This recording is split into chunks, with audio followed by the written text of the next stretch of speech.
Bismillah ar-Rahman ar-Rahim. Assalamu alaikum, dear participants. Welcome to this session of textual study of the Quran.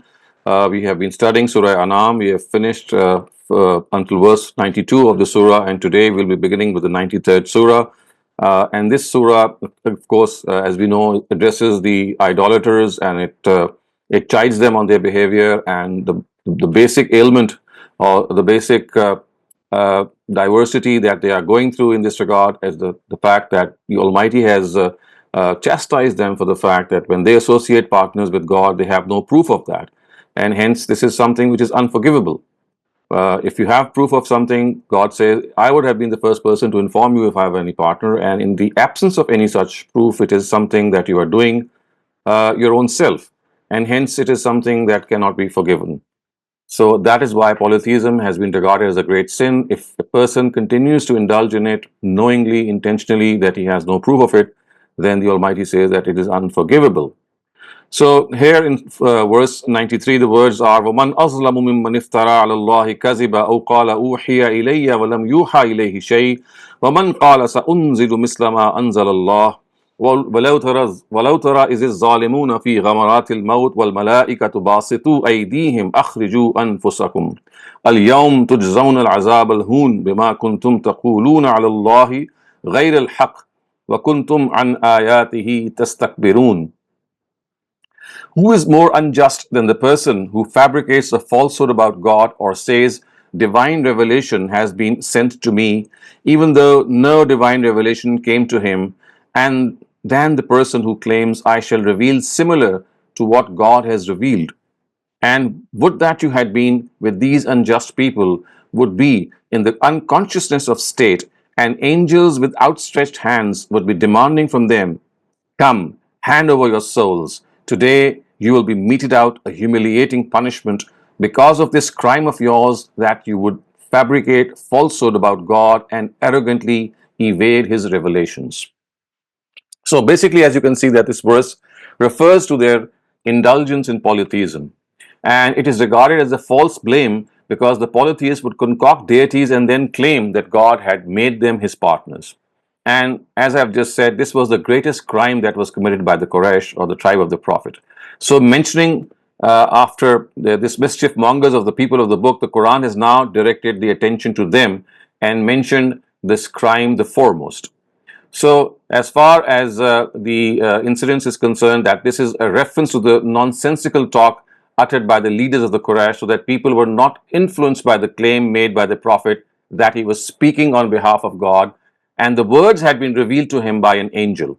So, who is more unjust than the person who fabricates a falsehood about God or says divine revelation has been sent to me, even though no revelation or no divine revelation came to him, and then the person who claims, I shall reveal similar. So that it is something that they would try to make the same claim, that I can reveal divine revelation as God does, and the fact that I can reveal something similar to God, what God has done. So there could be no other person, there could be no person who is so, so who's taken to such instances that he is not able to even understand that this is like lying against the claim that he is making.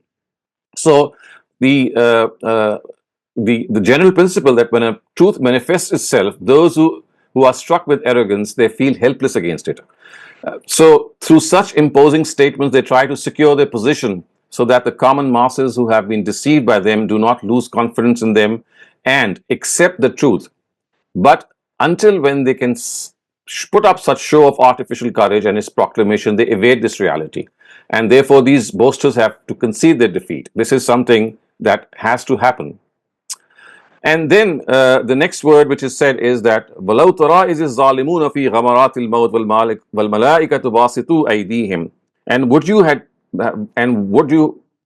would that you had seen these unjust people would be in the unconsciousness of death. So again, this unconsciousness of death is something which is portrayed here in a very, very special way, which means that they are the ones whose death will be taken, whose souls will be claimed by the angels in such a way that these angels would be spreading their hands and saying that, come on with us. أخرجوا أنفسكم اليوم تجزون عذاب الهون بما كنتم تقولون. And today you will be meted out a humiliating punishment a punishment that is something that will be given to you because you have been lying about God. And this is something that will never ever be of benefit to you. So the style of this discourse, as you can see, changes from direct to indirect, from one angle to another angle. This shift in direct to indirect style, in which you address a reality and then you turn away from that reality, it is brought forth, it brings forth the horror of the day of judgment before one's eyes, as if it has actually arrived and one was being addressed. So if you see that the first part of this verse is in the indirect, in the indirect sense, which means that it is a reported speech. But now, suddenly, in the last part, it is as if it is being addressed directly to them. Al-yawma tujzawna azab al-huni bima kuntum taqulun, that today, as if the day has arrived, the day of judgment has arrived. Today, you will be facing with this humiliating punishment because you said things that were absolutely against the truth. And then it is said, وَكُنْتُمْ عَنْ آيَاتِهِ تَسْتَكْبِرُونَ, and because of the fact that you were evading the verses of the Quran and you were showing arrogance against them. وَلَقَدْ جِئْتُمُونَا فُرَادَى كَمَا خَلَقْنَاكُمْ أَوَّلَ مَرَّةٍ وَتَرَكْتُمْ مَا خَوَّلْنَاكُمْ وَرَاءَ ظُهُورِكُمْ وَمَا نَرَى مَعَكُمْ شُفَعَاءَكُمْ الَّذِينَ زَعَمْتُمْ أَنَّهُمْ فِيكُمْ شُرَكَاء لَقَدْ تَقَطَّعَ بَيْنَكُمْ وَضَلَّ عَنْكُمْ مَا كُنْتُمْ تَزْعُمُونَ. See, you have finally come to us alone as we created you the first time, leaving behind all that we bestowed on you in the previous world. And we also do not see with you your intercessors, about whom you claimed they are our partners in your affairs.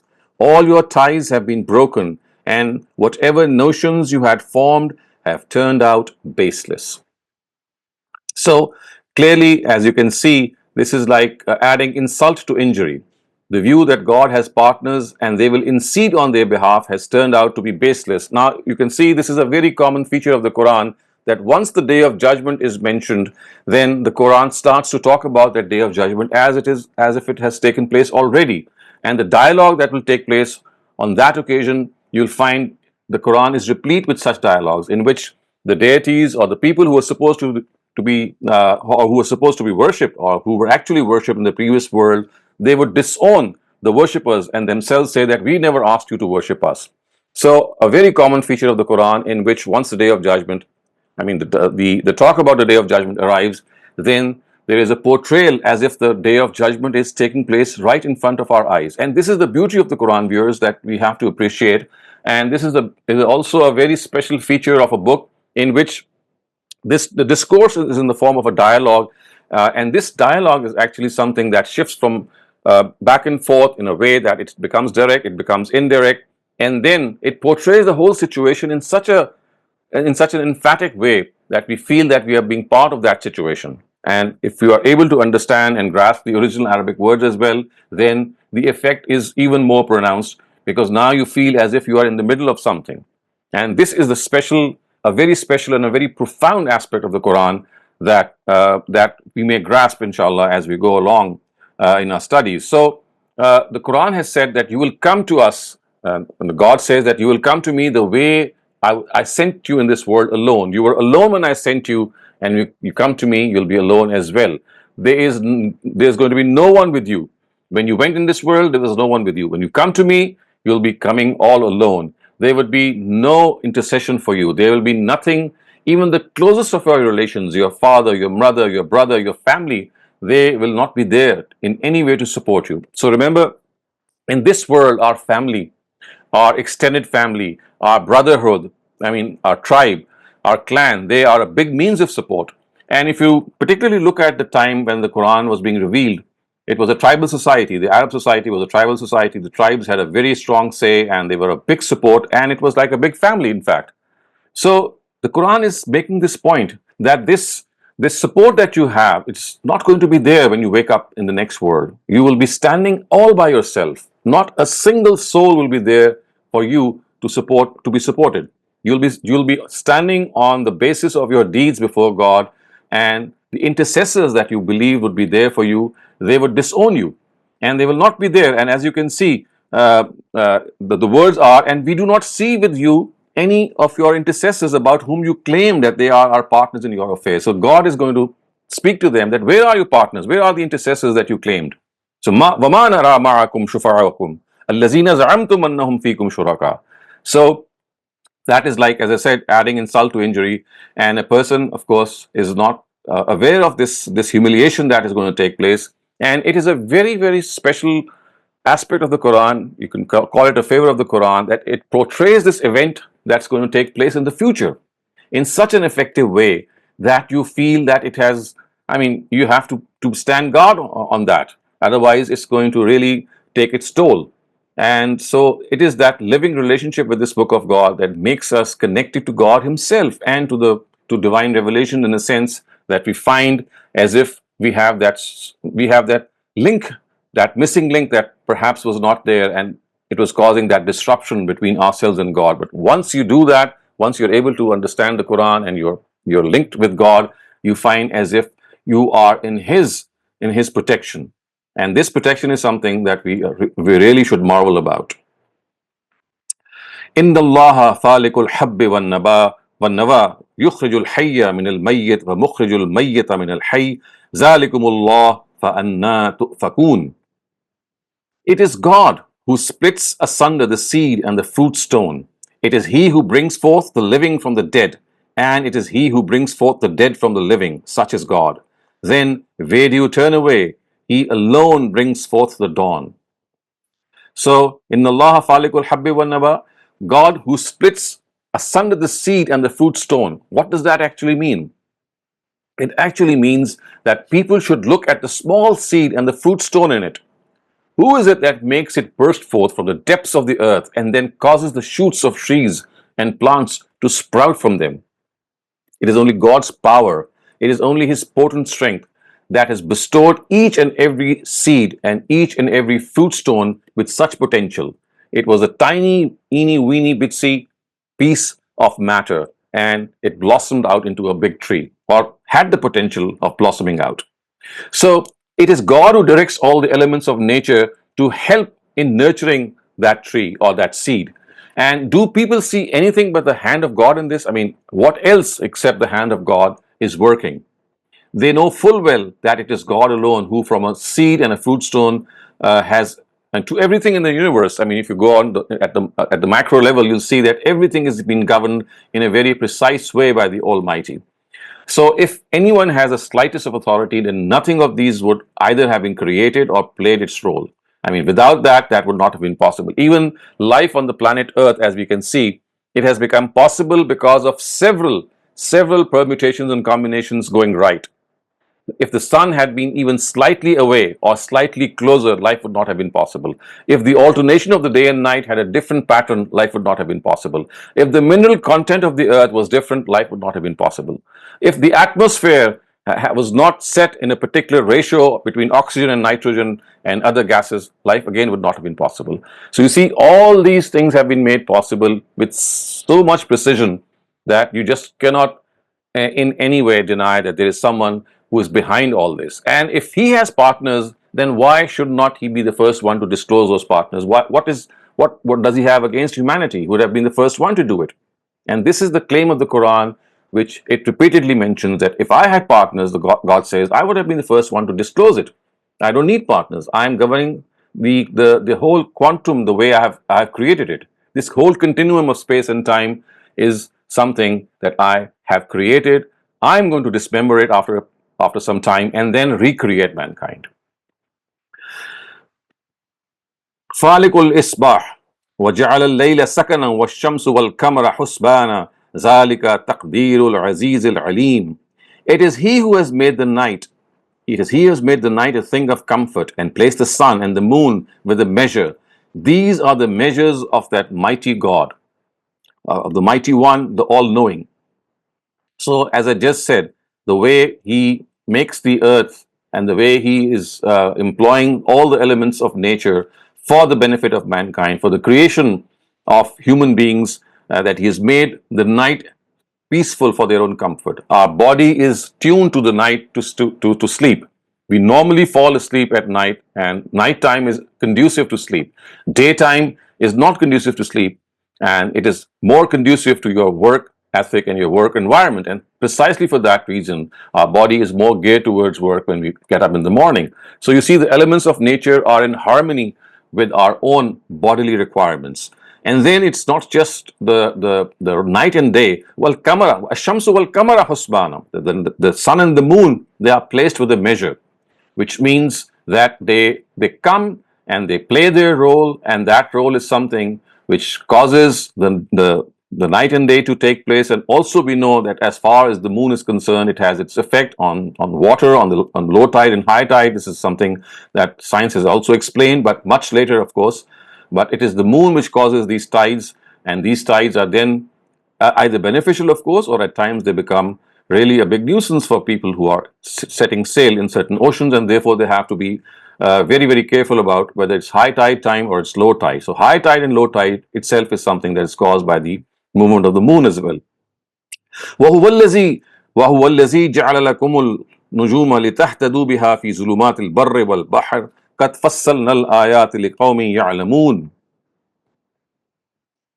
It is He who has made the stars for you so that you may be guided by them in the darkness of the desert and the sea. We have made evident our revelations to those who want to know. So again, remember the watches that we have today, the atomic clocks, the electron clocks, all these were non-existent. So the only way to find out time at night was through the movement of the stars. And the Arabs, and of course many ancient nations, they were well versed of regarding finding out the time by tracing a certain pattern in the sky and by witnessing it. So therefore we have to be we have to understand that as far as God is concerned, He is going to He has made it a point to make us understand the way He works by in so many ways, right, left, and center. He has created in a way, He has created so many things in the way that when we reflect on them, when we are able to absorb them, we come to the conclusion that every single element of nature has been made to guide mankind in some way or the other. So remember, it's not very long ago when people would find the time from the stars, and also at night time when they would travel, they would find those stars beneficial in their traveling routes as well. And that is precisely what the Quran has said here. قَدْ فَصَّلْنَا الْآيَاتِ لِقَوْمٍ يَعْلَمُونَ, which means that we have made our revelations to those who want to know. And then وَهُوَ الَّذِي أَنْشَأَكُم مِّن نَفْسٍ وَاحِدَةٍ فَمُسْتَقَرٌّ وَمُسْتَوْدَعٌ قَدْ فَصَّلْنَا الْآيَاتِ لِقَوْمٍ يَفْقَهُونَ. It is He who has created you from a single being. Then for each there is a resting place and also a resting place of burial. We have fully explained our signs to those who want to understand. Again, something that we have to understand, that it is the Almighty who has created you from a single being, expressing the fact that as far as we are concerned, as far as human beings are concerned, they should know that they have been created from a single parent, of course, and that parent, of course, is Adam. With him is Eve, and through Adam and Eve progressed the whole of mankind. And the objective of raising this point, viewers, is that to make us understand that human beings are one large family. There should be no difference between us as far as human beings are concerned, and people should not think themselves superior to other beings because they are born of the same species, they are born from the same parent.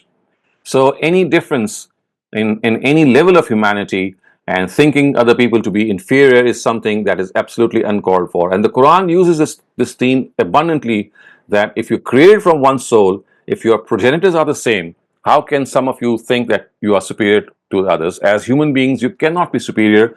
Yes, if anything that can make you superior, it is in the eyes of God, and it is God's domain to judge you, and He's going to judge you, and He is the only being who can in fact judge justly, because for all the rest we don't have the full information as far as the deeds are concerned. وهو الذي أنزل من السماء ماء فأخرجنا به نبات كل شيء فأخرجنا منه قدرا نخرج منه حبا متراكبا ومن النخل من طلعها قنوان دانية وجنات من أعناب والزيتون والرمان مشتبها وغير مشتبها وغير متشابه. انظر إلى ثمره إلى أسمر إذا أسمر وينعه إن في ذلكم لآيات لقوم يؤمنون. It is he who has sent down water from the sky. Then with it we brought forth the buds of everything. Then from it we raise lush green branches from which we create the multi-layered grains. And palm trees laden with clusters of dates are also created from it. And we have also brought into existence from it orchards of grapes and olives and pomegranates, whose fruits are alike and also different. Mushtabihan wa ghayru mutashabih. Unzuru ila samarihi idha asmara wa yan'ihi. That would mean that look at the fruit of each of these when it grows, and behold its ripening when it ripens. In these there are extraordinary signs for those who want to believe. Liqawmi ya'lamun or liqawmi yu'minun, all these words we know from the Quran. They have a very special place in the Quran as far as God's knowledge is concerned. He wants us to find that guidance, to strive to find that guidance. And God says that if you are people who would like to have knowledge, then as the Quran has said elsewhere, وَالَّذِينَ جَاهَدُوا فِينَا لَنَهْدِيَنَّهُمْ سُبُلَنَا. Those who strive in our cause, it is our responsibility to guide them. So if you find that guidance to be something that you'd like, then don't ever think and don't ever go to anywhere else. It is God Himself who is going to guide you. He is there for you. And if you look at the various creations, the way He has created the sun, the moon, the stars, and now as you can see that in this particular verse, we find the orchards and the gardens and the way the palm trees and the lush spikes and the bunches that were produced in multi-layered grains, they have been projected. And after grain, fruits are mentioned, and dates are referred to the most foremost because we know that this was the staple fruit in Arabia. Dates were the staple fruit, and the way they are mentioned, it shows that our attention must be focused on their trees, on the buds being created in these trees, and from these buds, heavy hanging bunches coming into being so that human beings are able to behold the creativity of God found in their initial appearance until the time they ripen. So you see, if you look at the imagery, the way the Quran is presented, that there are some buds who are hanging in a way that they are multi-layered, there are others who are hanging singularly. And this variety shows the extent of creativity of God. So merely by reflecting on this creativity, a person can comprehend the Creator and has some idea of His power, wisdom, mercy, and providence. And the obvious reason of this is that people are able to have cognizance and comprehension of God. Otherwise, as far as the needs, of mentioning dates or other means of sustenance is concerned, it is not essential that a small fruit seed gradually become a large tree. Then at one stage, buds and then spikes come out. And after that, fruitlings develop, which gradually mature into fruits whose bunches, because of their weight, hang low. And all this is by its very existence. So all this by its very existence invites people to deliberate on them. So why did God make this go through this gradual process in such an elaborate way? Our hearts bear witness that all this elaborate arrangement is for the reason that the secrets of God's power, providence, and wisdom are revealed to people.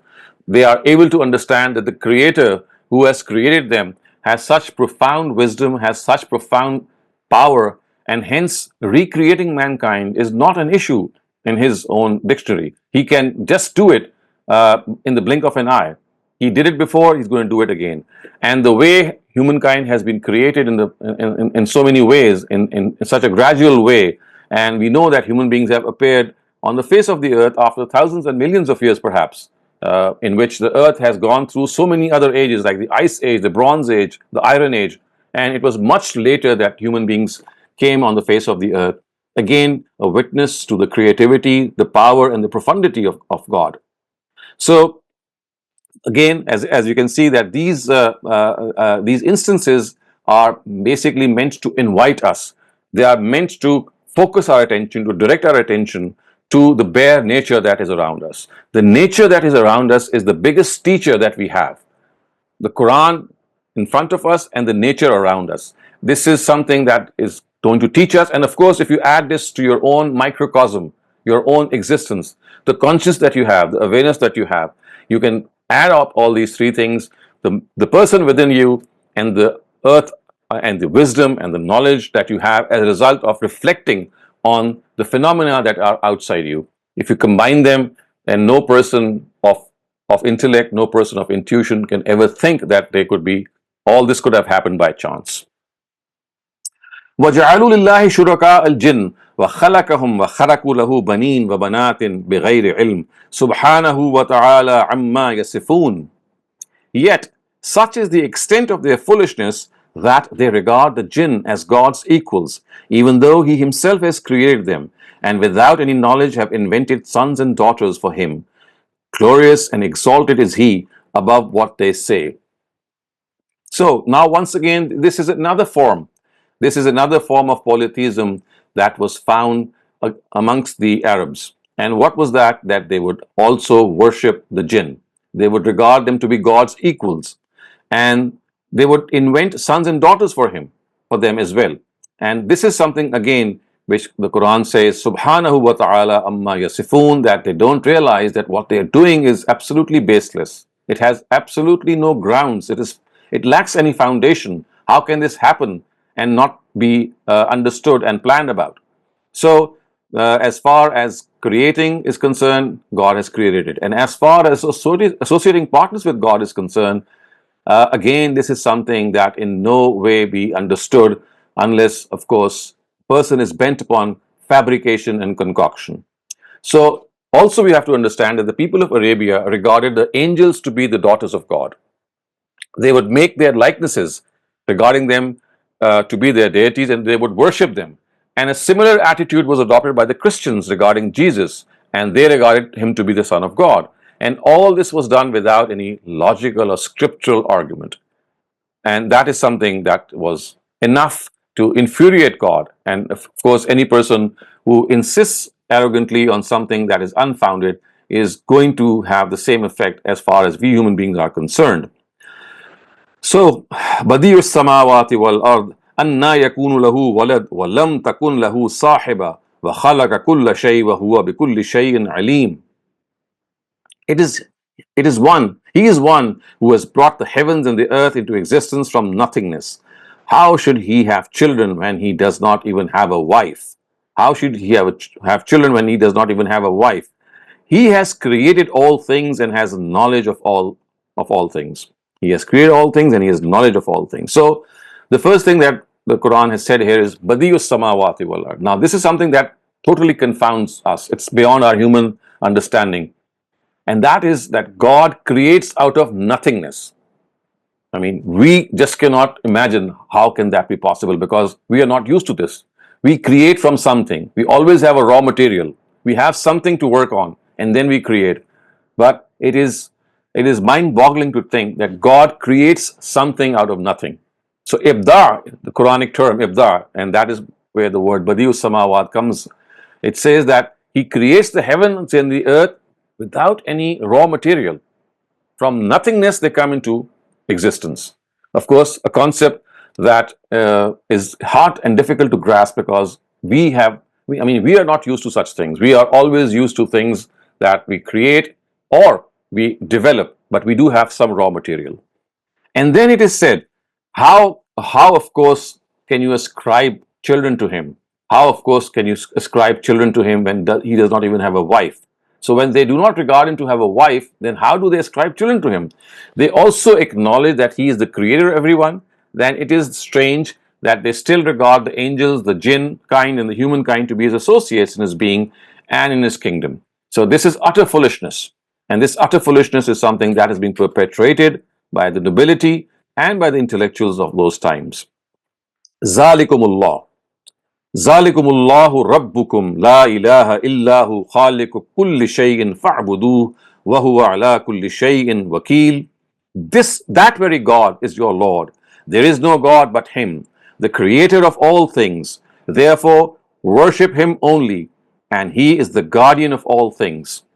Again, something which is very, very important, that God, this God that you have in front of you, He has these attributes. This is how He creates. This is how He makes human beings understand that if they reflect on their own creation and they reflect the system of the universe around them, the microcosm inside of them and the macrocosm outside of them is enough to make them understand the existence of a creator. And of course, if there is to be more than one creator, then it was the creator himself who would have been the first to inform them.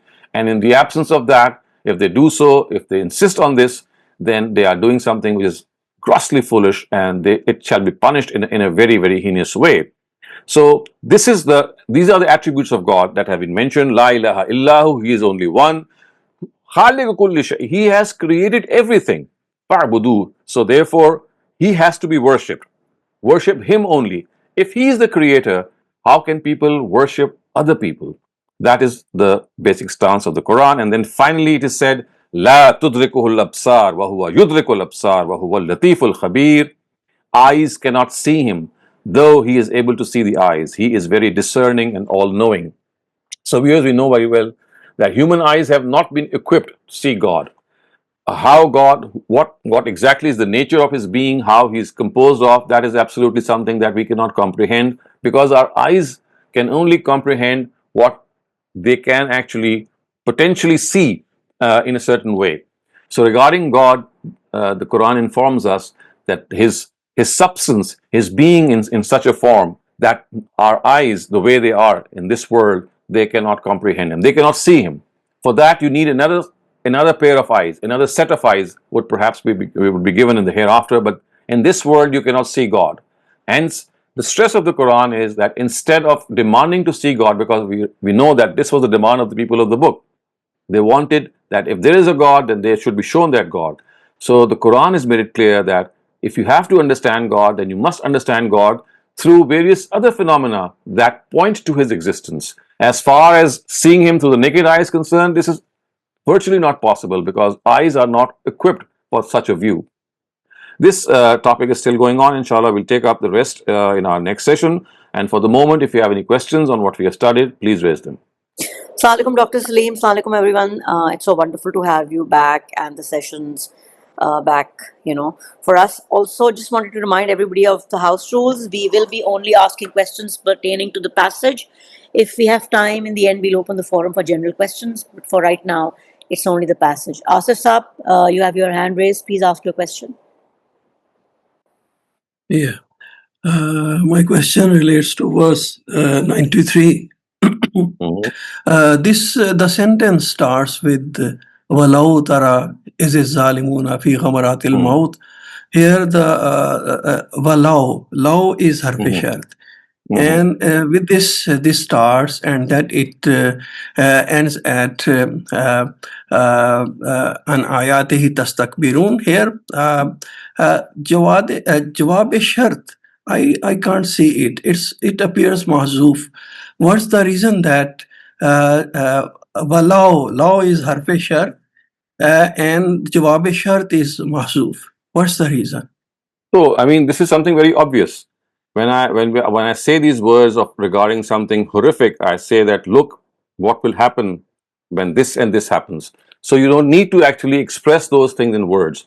It is understood when it is said that look, when angels will be coming to extract their souls by their very hands. Look at that instant.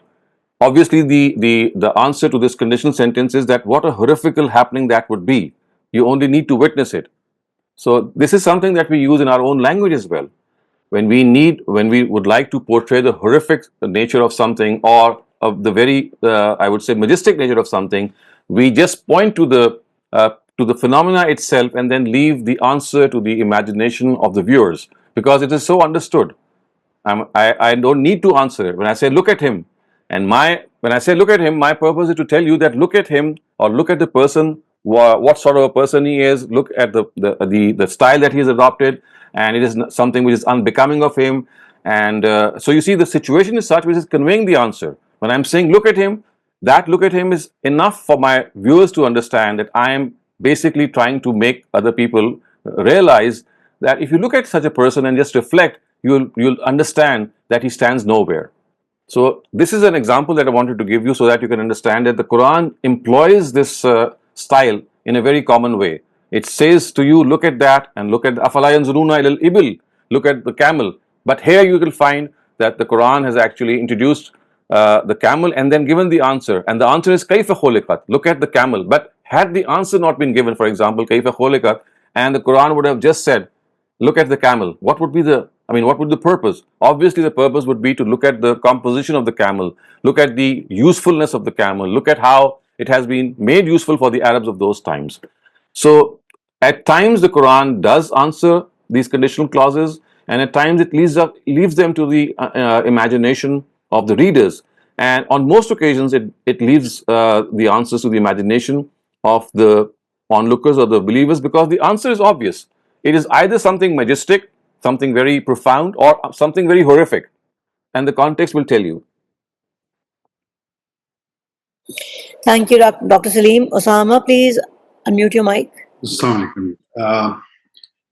My question is that as you have mentioned in the ayah, that the God has created things from nothing, and there's another part where it discusses about the Big Bang, and the existence of the God in the clouds before nothing.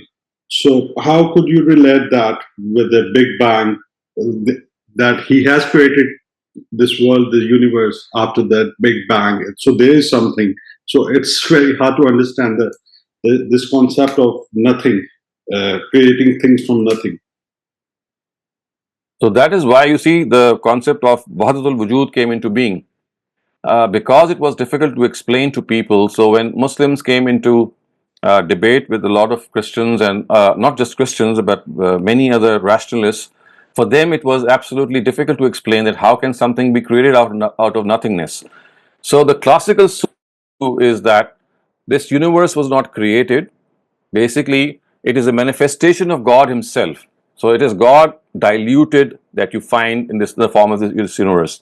It's God Himself that has assumed the shape of this universe. Because, of course, this was the big challenge for them, that when people objected that how can something be created out of nothingness? So the only logical explanation that people could come up with is that no, actually it's not out of nothingness, it is God's substance Himself that manifested into this universe. I'm just giving you this answer to let you know that this is a question that has puzzled so many people over the centuries, and because they could not find a proper answer to it, the only thing that they could think of was what I've just described, that what we call as Wahdatul Wujud, that the being is one, existence is one, and that existence is just manifesting itself into a different form. But the Quranic view is absolutely different, and as you can see here, it says that out of nothingness He has created something. What we can understand out of this is that it is the power of God, it is the profundity of His power that we cannot understand. But that is exactly what the Quran is trying to tell us, that He is no ordinary creator. He does not need any raw material. That is precisely the point that is being made here. As far as the Big Bang is concerned, or other scientific theories of the creation of existence are concerned, I mean, they have no reflection on this fact, because you see, the Big Bang only reflects or only explains or a certain explosion that could have taken place, and it does not say that there was anything or nothing before that explosion. So it could be exactly in conformity with the creation of God, the way God is created, or it could have some different explanation. But currently, as we know, that in the if you look at the Big Bang, or how today's science explains the Big Bang, it does not say that there was anything before the Big Bang. There was nothing, and suddenly there was this big blast that creates something. So if you look at this in the sense that the Quran has described it, that Badius Samawati wal Ard, that out of nothingness something was created, I find it to be quite in harmony. The Big Bang was created out of nothingness. Yeah, but the concept of Wahdatul Wujud becomes, I mean, the concept itself is more related to this, when you compare it with the things comes out of nothing. The concept Yes. of Wahdatul Wujud itself is a more strong argument when we negate it. Actually, I mean, yes, I know that it's a very strong argument, but the thing is that the Quran says that it was something was created. Had it been God Himself manifesting in the form of the universe, or the rest of the creation, God would have simply said that.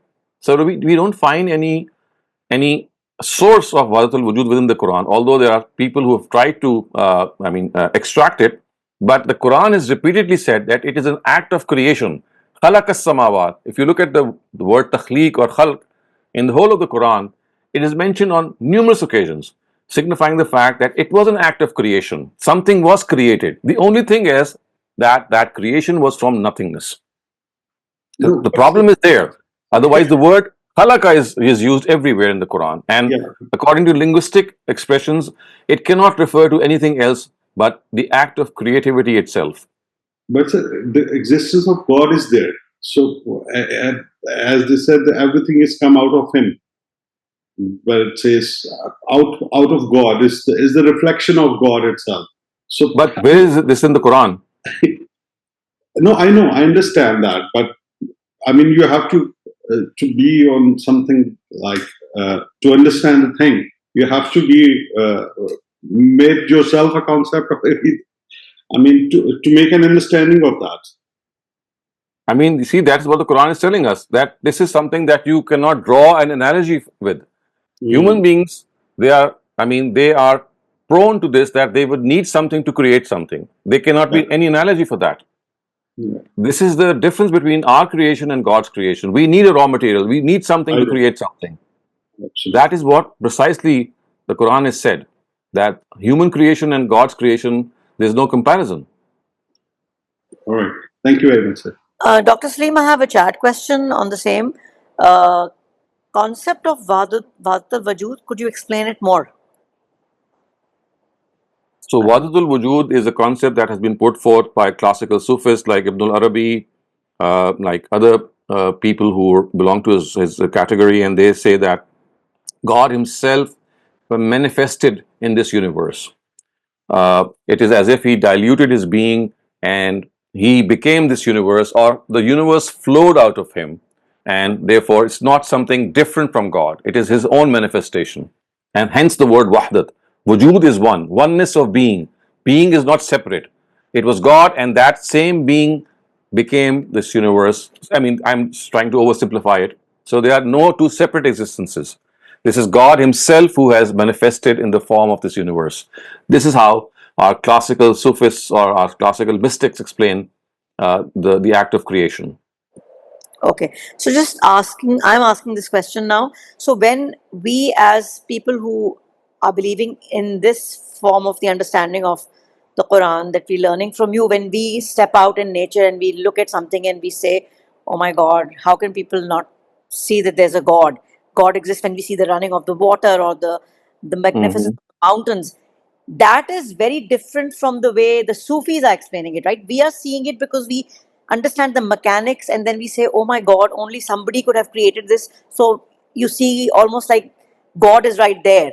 But that is not the way the Sufis explain. Of course, that's not the way they do it.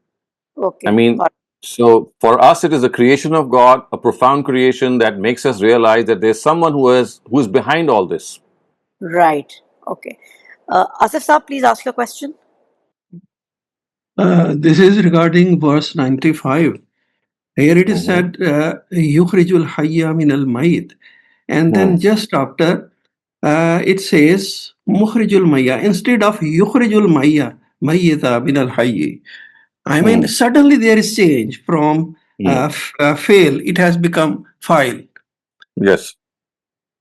What's So this the is reason? also I mean, it would have simply yes, Yukhrijul mayyita min al hayy. correct. So this is how we human beings would have put it. I mean, me and you would have done the same thing.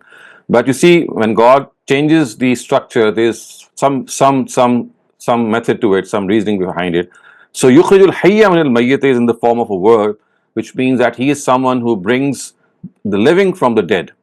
He is someone who brings forth the living from the dead. It is a verb expresses something which is done in a way in which the creativity aspect is there. I mean, something which is happening. So a verb is basically expressing that. But when you use the word ism file, like the word mukhrij, he is one who does that.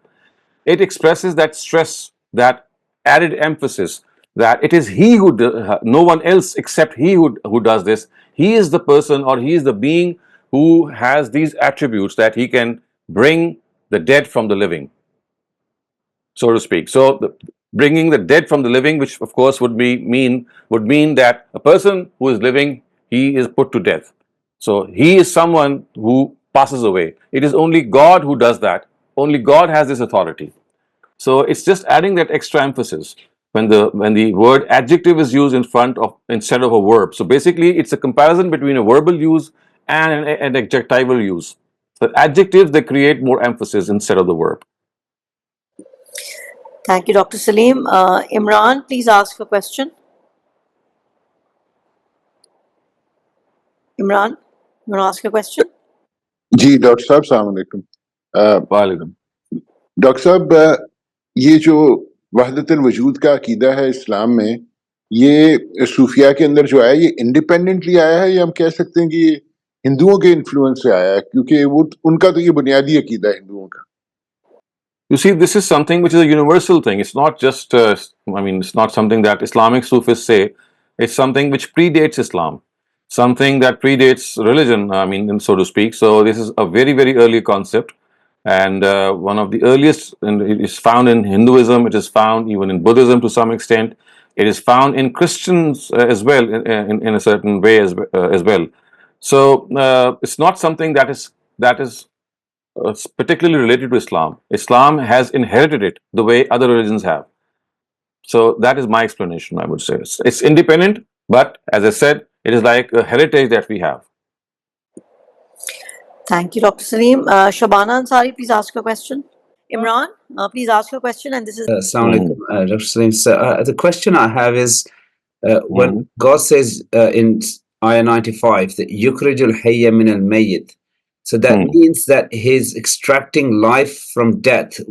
But death is not non-existence of anything. That is something. So, does that mean we were dead before He created us? What does that mean? No, this is just a symbolic way to express a certain reality, and this is a very special style of the Quran in what we call as mujanasa. Mujanasa means that you use the same genre. Of course, we were not dead, we were non-existent.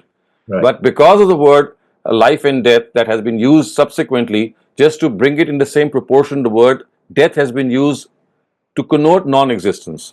I see. We were not there and then we became something. I see. Okay, thank you. Shabana, have you been able to fix your issue? अब You बेहतर want to ask हुई your question?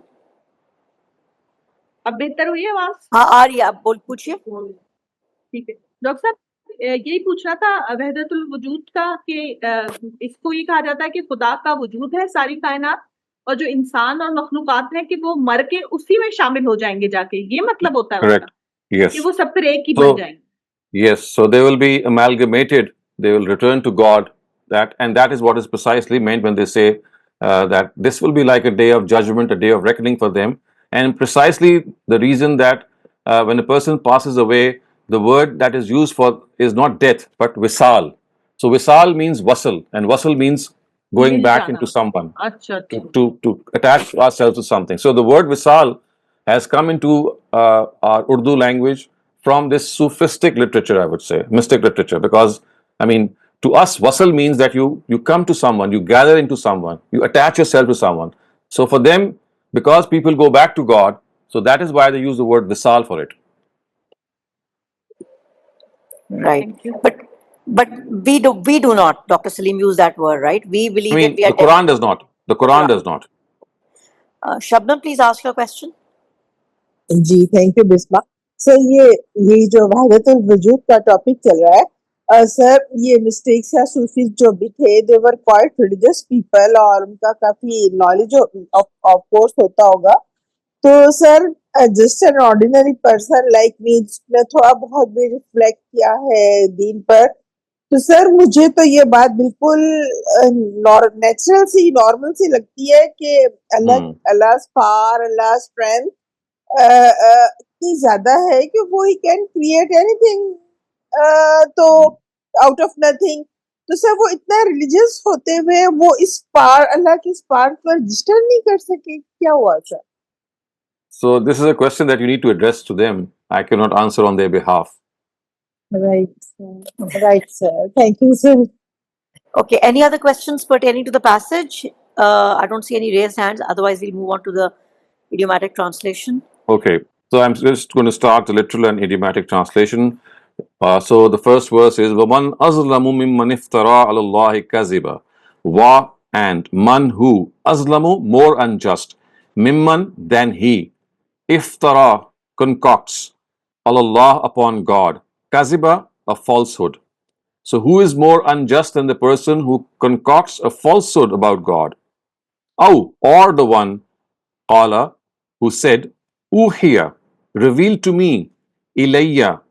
So uhiya, revealed, ilayya, to me, walam, whereas not, yuha, revealed, ilayhi, towards him, shay'un, anything. So two things are being said, that who is more unjust than the person who ascribes falsehood to God, and who can be more unjust than the person who says that I have received wahi, whereas he is not. Qala uhiya ilayya, I have received wahi, or he has received wahi, walam yuha ilayhi shay'un, whereas the fact is that he has revealed nothing, he's just lying, he's just claiming that I have received God's revelation. Wa, and man, he, qala, said, sa unzilu, indeed I shall very soon reveal, misla, the way, ma, anzalallah, the way God has revealed. So now another third category, that another person who says that I will reveal a revelation, I will reveal a wahi the way God reveals. So how can a person who claims these three things, or three people who claim these three different things, that they concoct a lie on God, which means that they associate partners with Him, or they say that I received wahi and they have not received wahi, or they say that I am going to reveal wahi, whereas of course they don't have the power. So this is like the Quran, as I said, adding insult to injury. Walau tara is zalimun, wa, and law, when, tara, see, is, when you see them, is, when, az-zalimun, the unjust, fi, in, ghamaratil maut, the stupor of death, the unconsciousness of death. So ghamarat, the unconsciousness or the stupor, al-maut, of death, wa, and al-malaika, the angels, basitu means overspread, as if they have spread their hands, aydihim, their hands, so they would be outspreading their hands as if they are trying to claim their souls. And what will they say? Akhriju anfusakum, bring out your nufus, bring out your souls, or hand us your souls, hand me over your souls. That is what the angel will say. Al yawm, today, tujzauna, you shall be given, azab al hoon, a humiliating punishment, bima kuntum, because you, taquluna, would say, alallahi, upon God, ghayr al haq, something that was not the truth, wa, and kuntum, you, an, from, ayatihi, his revelations, tastakbirun, showed arrogance. So you are the ones who would say upon God or regarding God things that were absolutely baseless. They were iftara, and they were not the truth. And you were the ones who evaded his verses, an ayatihi tastakbirun, by being arrogant. Wa, and lakad, indeed, ji'tumuna, you came to us, furada, alone, kama, as, khalaqnakum, we created you, awwala marra, in the first instance. So you have come to us alone, just as we created you alone and sent you in the world. وَتَرَكْتُمْ وَتَرَكْتُمْ, and you left, مَا خَوَّلْنَاكُمْ وَرَاءَ ظُهُورِكُمْ, as you can see that we created you the first time, leaving behind all that we bestowed on you. وَتَرَكْتُمْ مَا خَوَّلْنَاكُمْ وَرَاءَ ظُهُورِكُمْ, and you left behind, مَا خَوَّلْنَاكُمْ, whatever we gave you, vara'a, behind, zuhurikum, your back. So what is being said is that you have come to us absolutely alone, without anything. Wama nara, and we also did not see. Wa, and ma, not, nara, see. Ma'akum, with you. Shufa'aukum, your intercessors. So this is God talking to them on the day of judgment. Remember, we discussed this, that at times the dialogue happens as if the thing is actually taking place at that time. Of course, the day of judgment has yet to come, but this is a style of the Quran, and that is precisely what is being, what you can see here, that it is God who says, as if these people have arrived before Him, and God says that, where are your intercessors? I don't see them around you. You were worshipping other deities besides me, so where are they? So وَمَا نَرَى مَعَكُمْ شُفَعَاكُمْ, we don't see any deities. الَّذِينَ زَعَمْتُمْ Allazina, those who za'amtum, you regarded, annahum, that they, fikum, about your matters, shuraka, partners. So we do not see with you your intercessors about whom you had claimed, za'amtum, you had claimed that they are, what? Who are they? They are our partners, shuraka, in your matters. Fikum, regarding you. So fikum is regarding you. Laqad taqatta'a bainakum. Laqad, indeed, taqatta'a, severed or broke, bainakum, between you. So the ties broke between you, which means that anything that would have linked before you to each other, that has been broken. There's now no connection between the intercessors and the interceded for. وَظَلَّ عَنْكُمْ مَا كُنْتُمْ تَزْعُمُونَ وَظَلَّ عَنْكُمْ, and it just became, it totally turned into nothing. Zalla ankum, it turned into nothing. Ma kuntum, what you, taz'umun, what you claimed. And whatever you claimed, they have turned into nothing. Zalla ankum, they have just left you. Inna Allaha falikul habbi wan nawa. Inna, indeed, Allah, God, falik, who splits, al-hab, the seed, wa, and an-nawa, the fruit stone. So indeed, it is God who splits the seed and the fruit stone. Yukhrijo, brings out, al-hayy, what is living, min al-mayyit, from the dead. Wa, he, mukhrij, who brings out, al-mayyit, the dead, min al-haq, from the living. Zalikumullah, this is God. Fa-anna, where do you, tu'fakun, turn away. Falikul isbah. So falikul isbah means that he brings forth the dawn. Isbah is the same as subh. So falik brings forth al-isbah, the dawn. وَجَعَلَ اللَّيْلَ وَجَعَلَ اللَّيْلَ sakana. Wa, and ja'ala, make, al-layl, night, sakana, a place or an instance of comfort. So he it is who makes the night an instance of comfort. Sakana, comfort. Wa, and Ash-Shams, the sun. Wa, and Al-Qamar, the moon. Husbana, with a measure. So it is he who has made the night an instance of comfort for you, and it is he who has given the sun and the moon a measure, which means they have a certain law that they follow. Zalika, this, taqdeer, this is the measure, al-aziz, of the powerful, al-alim, of the knowledgeable. So this is the measure, or this is the law of the powerful and the knowledgeable, because it is through this that they are following what has been ordained for these heavenly bodies by God. Wa, and huwa, he, allazi, who, ja'ala lakum, made for you, an-nujum, the stars, litahtadu biha, so that you can seek your way through them. Fi, in, zulumatin, at night, al-bar, on land, wal-bahr, and on the sea. So at night time you can use the stars to find out your direction. Qad, indeed, fassalna, we have explained, al-ayat, the verses, liqaumin, for those people, ya'lamun, who want to know. So we have explained our verses for those people who want to know. Wa, and huwallazi, it is he, ansha'akum, created you, min nafsin wahida, from a single soul. It is he who has created you from a single soul. Famustaqarrun, then there is a resting place.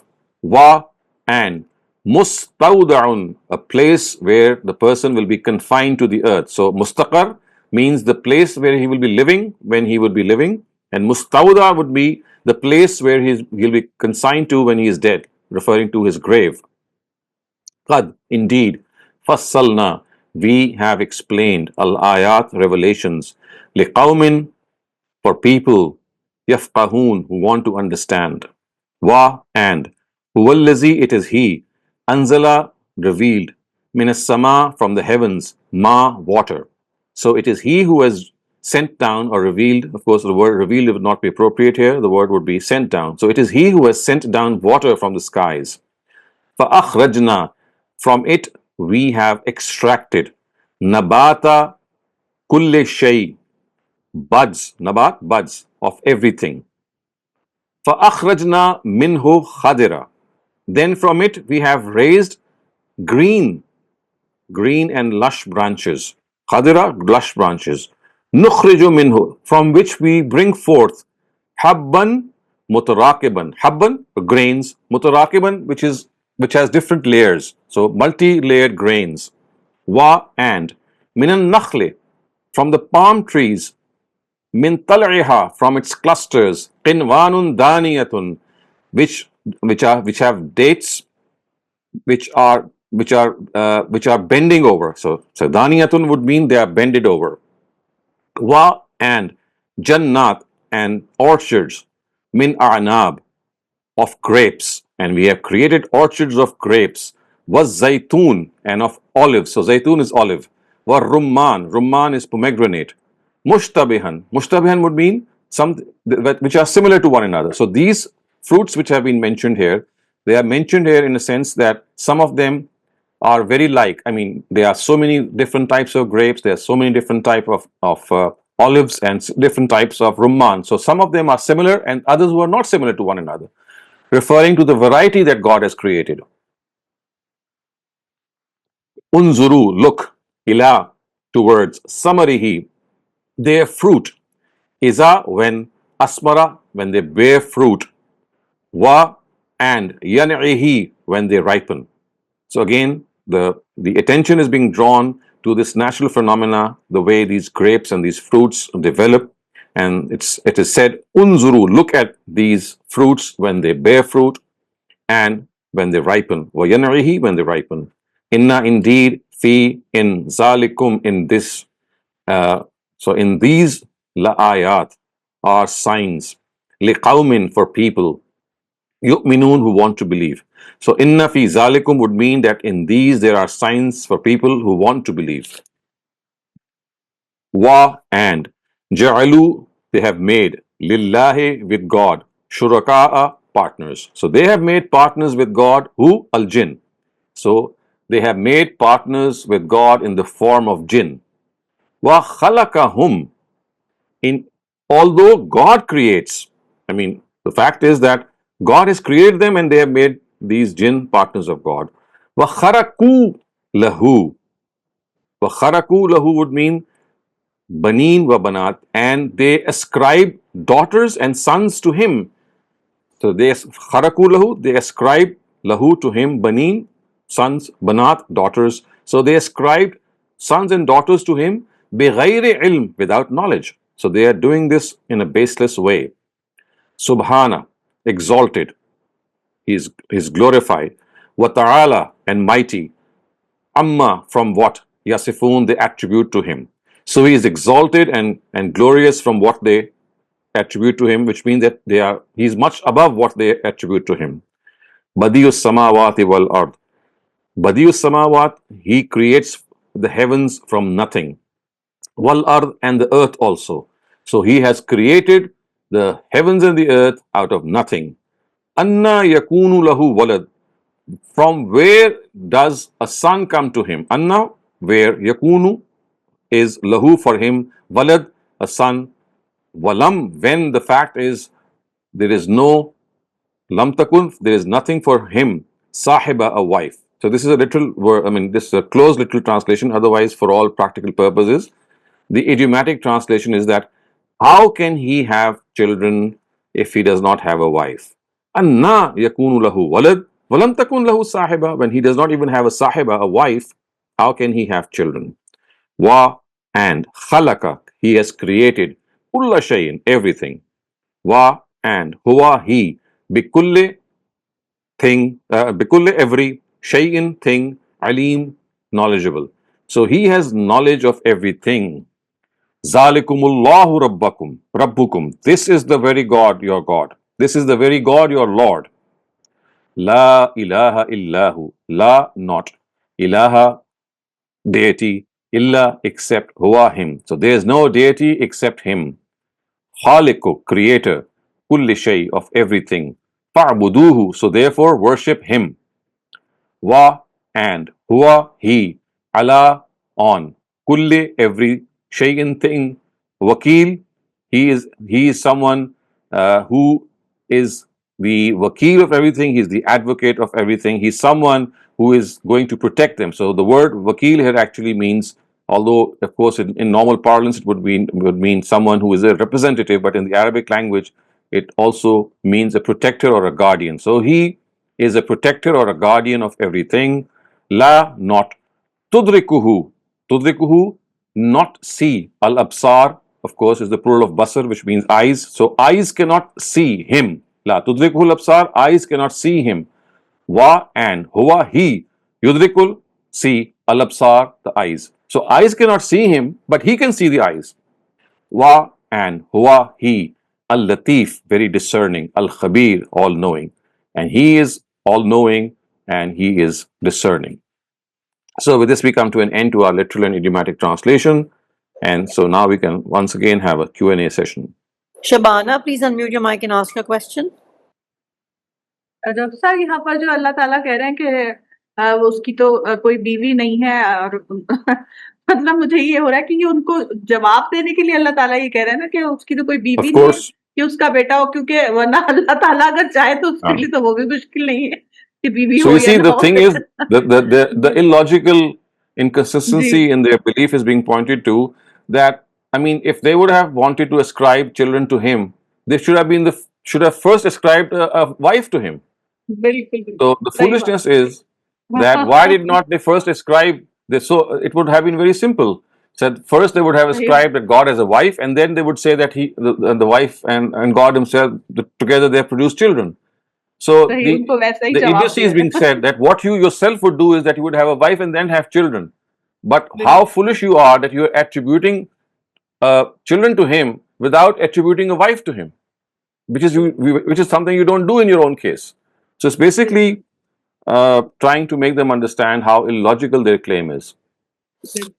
Shabnam, please ask your question.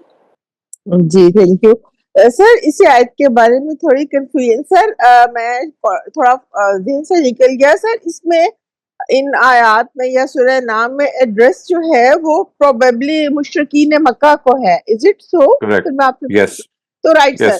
तो sir वो तो मतलब अल्लाह ताला के लिए बेटियां तराशते थे ना, मलाइका को कहते थे, एंजल्स को। तो अल्लाह ताला ने यहाँ पे बेटे का जिक्र किया है और बेटों का भी प्लूरल में। तो सर ये इनडायरेक्टली तो मे बी कहीं क्रिश्चियंस के लिए हो कि वो उनको लेकिन सर बेटे का जिक्र भी मतलब प्लूरल में है। तो सर फिर वो अल्लाह ने एक जगह कहा है कि the word walad, when it is used, or banu, which is used in this sense, in linguistics, it's not just not the male gender which is implied. It is as if the word aulad is used in our own language. So although the word aulad is the plural of walad, and walad means a boy, but when we say aulad, it does not mean boys. It means both boys and girls. So in the Arabic language, when you use the word baneen or banoon at times, and you use the word walad at times, it is not to express the male gender all the time. On many occasions, it just says that you have children, regardless of the gender. They could be male and female. Right, sir. Thank you so much. Imran, please ask your question. Yeah, thank you, Dr. Saleem, for a very nice explanation. I wanted to ask about, like these attributes of God and stuff. In the West, the question gets asked about if God is so powerful, omnipotent, can he create a rock that he cannot lift? Can he create another God? Why can he not create another God? I know these questions sound stupid to us, but these people, they do bring up these questions. So how would you address something like that? Thank you. I mean, if you would like to ask this question, that can God create something that he is not able, like for example, this is a very common question, that can he create a stone that he cannot lift? Yes, why not? I mean, if he can do something which is beyond him, I mean, that again is something which is something that only he can do. So the answer is yes. But will he do it? Why does he not do it? I mean, why does he not do it? Again, that's another thing. I mean, he does not do it because it is again his wisdom. The thing is that he has the potential to do it. He has the capacity to do it. Right. I mean, potential and capacity is one thing, and actually doing something is another thing. So he chooses not to do it. So this is like saying that gravity is the norm all over the earth. But if God chose, he could have just selected a place which does not have a gravity. Instead of things going down, they could have gone up. But he has his potential, but he has not exercised his potential. I see. That's a good point. Thank you. Now, there's a place in Pennsylvania, actually, if you're driving through it, you'll hear the cars go the other way because it doesn't have much gravity. There's an issue there. Thank you. Yes, that's, I think, in Mecca. Yes. There's a place in Mecca too, right? Thank you. Shabnam, please ask your question. Haji, thank you. Sorry, sir, I'm back to my previous question. Sir, आयत में बनीन और बनात separately mention हुआ है बेटे और बेटियों के लिए. Yes. तो सर फिर you see, आपने कहा कि जी No, जी, what I'm saying is, in general, when the word banoon is used alone, I mean, जी. it does not तो सर necessarily यहाँ imply. तो Of course, it's sir not. यहाँ I'm not talking about here when both the female and the male child is used. So I was just जी referring to sir the fact that there are instances in the Quran where the word walad is used, but it does not refer to the male gender. It just refers to the existence of children.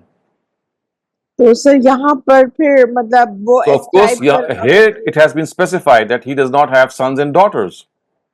लेकिन sir मैं तो confuse इस बात से हो रही थी कि मैकल्स तो वो अल्लाह ताला के लिए बेटियां तराशते थे ना, तो बेटे तो नहीं, और अल्लाह ने एक आयत में स्पेसिफिकली कहा कि वो अपने लिए बेटे चाहते हैं और मेरे लिए बेटियां तराशते हैं. तो मैं ये कंफ्यूज हो रही थी कि अगर ये मैकल सूरत है तो फिर इसमें हजरत ईसा का तो अभी नहीं स्टार्ट हुआ था उनको No, एड्रेस of होना. course, this does not relate to. You see, this is one thing that we know, that they regarded angels to be the daughters of God. This does जी not sir. preclude the fact that they also regarded a similar, they had a similar belief regarding the sons as well. Right sir, So right that's a sir, separate ठीक है thing. That should not be, that angels were the daughters ji. of God, that's a separate information. Right, sir. Thank you so much, sir. Jazakallah. Does anybody have any more questions pertaining to the passage? Okay, Osama, go ahead, please. Yes, sir. The example you have just given about that that God has created a stone that he could not lift. This terminology is called mahal, right? If I'm not wrong. Right. Yeah, that's what I just want to confirm. Yeah, thank you. Naushad Shafqat Saab, please ask your question. Sir, just explain Right. verse 103 that eyes cannot see him, though he is able to see the eyes. So this is like similarity of verbs that are used or words that are used. Otherwise, he could just have said, "You cannot see him, but he can see you." That is what the implied meaning is. Right, sir. Right. Thank you. Dr. Saleem, I do not see any raised hands pertaining to the passage. Can I open the floor for general questions? Yes, please go ahead. Okay, so I have one chat question. Under what circumstances can we make this dua from the Quran? ए मेरे रब मुझे अकेला ना छोड़ और तू ही सबसे बेहतरीन वारिस है. So this is something which was, it was Zakaria alayhi salam who prayed, Yahya alayhi salam who prayed for this, and it of course refers to the fact that if I don't have a child, I'll be left heirless. So God, please grant me a child. So this is normally a prayer that people utter who are childless couples. So they are said, and they make this dua to God, that God, don't leave us alone in this world. We would like someone to inherit us. Anta khairul warisin, and you're the best of those who can do so. Thank you, Dr. Saleem. Bhatti Saab, please ask your question. Thank you ma'am. अस्सलाम वालेकुम sir. Sir अभी आपने mention किया कि मक्का में कोई जगह है यहाँ पर ग्रेविटी नहीं है, वो जरा एक्सप्लेन करेंगे. This is not what I said. There is no gravity. The thing is that there is a place. It's called the Wadi of the Valley of the Jinn, and if you look it up or you Google it, you'll come to know more about it. So it says that normally, if you are on an incline in normal places, and when you place your car on an incline, it should go down, isn't it? Because that's the natural way. But in that particular area, the car does not go down. It stays there, or some people claim that it actually moves in the opposite direction. Similarly, if you throw some water up, it does not come down. It stays up and goes up and does not come down. And so there have been researches on this, that this is a place that has been inhabited by the jinn, and they maybe are causing some disturbance, and that is why it is called the valley of the jinn. But to date, I don't find any. I mean, this is an area of investigation, which is, investigation is still going on. I'm sure there is some explanation. It's an exception to the general scientific phenomena that we are aware of. But I think that it's just a question in which science will one day be able to unravel that why is this happening. So I would say this is just an exception, and you can know more about it if you just Google it. No, I was seeing the pictures of YouTube. I never understood. I thought maybe it was just No, fabrication. it's not fantasy. It's not fantasy. Okay. Thank you, sir. Jazakallah khair. Okay, any more general questions? If anybody has any questions, please raise your hands because we have some time left. Okay. Okay, Dr. Saleem, I'll ask you a question. So, at the time of when Moses was taking the people away and Pharaoh's army was drowned by the water, was it the river that parted or the sea that parted, or was it some kind of a flood? Because I was watching a television series and it was a documentary, and when floods come, they arrive suddenly. So was it possible that it was a flood? No, I mean, it is clear. It is clear from the Quran that a very strong wind blew on the Red Sea, and it parted into two separate sections. So that wind caused that displacement of water. Okay. So the same question, Dr. Saleem, about the Varis one. So does it mean we cannot make this prayer other than the desire for a child? No, of course we can. I mean, it's not something specific. The words are more suitable for that. But if there is any other situation to which it can apply, obviously it can use. And just a small correction, I was just Googling the value of jinn. I'd like to correct myself. It's not in Mecca, it is in Medina. And so I'm just going to read out a very small part. It says that it is a mysterious valley near Medina, Saudi Arabia, known for an apparent optical illusion, where vehicles seem to roll uphill.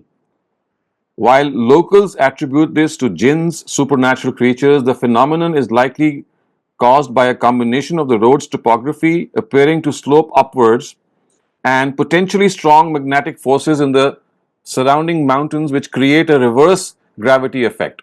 So you see, it has already been explained, and I was just trying to recall that. I was not being able to remember. So these are the words that I wanted to share with you, that basically it's not something which is or something which is miraculous or something which is different.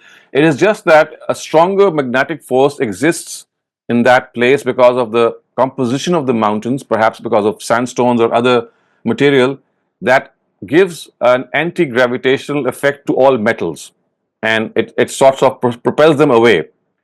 So yes, as I said, it is a scientific explanation for that, and there's no need to attribute it to jinn.